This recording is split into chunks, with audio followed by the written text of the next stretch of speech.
What's happening, you guys? It's me, Kiki Solano, welcoming you to BYUSN right now. What do we know about BYU hoops new transfers? Track and field tells us what it takes to become a national qualifier. And what are our athletes up to in the off-season? Let's go. BYU basketball may not be in season, but that doesn't mean they haven't been busy. There's been a lot of change on the 2019-2020 roster. Let's introduce you to the new transfers. First up, Trey Stewart. He's a guard from American Fork High School. He originally signed with UVU, but then followed Coach Pope here to BYU. He averaged 14.8 points per game and 3.7 assists per game.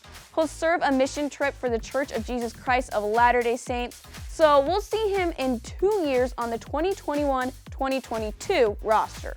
Center Richard Harward and forward Wyatt Lowell both transferred from UVU and will be available to play for BYU in 2020. Richard averaged 10.8 points and 7.1 rebounds. And Wyatt was WAC Freshman of the Year, averaging 4.6 points and 2.6 rebounds. And now someone who will play this year, Jake Toolson.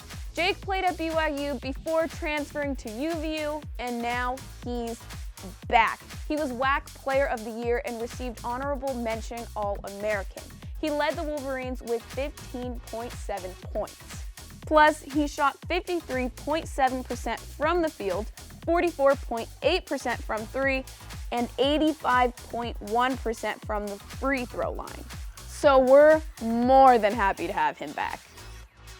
BYU track and field wrapped up the Western prelims with 21 qualifiers for the NCAA Championship.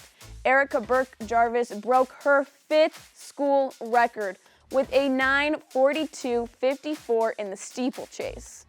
Whitney Orton, Kate Hunter, Talon Franco, and Ricky Fantroy Jr. all scored career best in their respective events. If you want to know what it takes to be a national qualifier, just ask Ricky. He has all the answers. Man, I tell you, this is a little bit of hard work. That's all that is. A little bit of hard work, a little bit of prayer, some baked beans. That's all it is to it. Ain't nothing else to it. Can we get some beans up in here? Can we get some? Yeah, that's... Okay, these are not baked beans. I want baked beans. All right, it's fine. Close enough. Hawaii. We're still talking about Hawaii, but this time for men's volleyball. Off the block, named BYU setter Will Stanley to the All-Hawaii team. Meanwhile, Heather Olmstead and Heather Knighting from women's volleyball wrap up their tour with the U.S. Women's Collegiate National Team. They just finished with a loss to the Okayama Seagulls. Obviously, that's a bummer way to go out, but they got to be a part of a collegiate national team. And they just finished touring Japan, so sounds like a pretty great experience to me. We're not gonna lie, there's not a lot going on in BYU sports right now. Besides track and field, they're all in the off-season, but that doesn't mean they aren't putting in the work. BYU football running backs Lopini Katoa and Tyler Algier are still working on their craft. Aubrey Paulson of BYU softball is also getting after it. You know who else is hard at work? Mark Pope. That's right, we're not done talking about Mark Pope. He posted this photo on Twitter from his office at 12:14 a.m. I mean, he works really hard. Does he ever leave?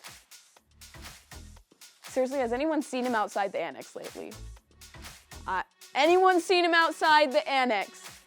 Okay, actually, I did see him on the baseball field. Yeah, let's go! So at least we know he's getting outside the office. Thanks for hanging out with me on BYUSN. Right now, go and follow us. You know where we're at. I'll see you guys next time. Peace out. Let's go bake the beans.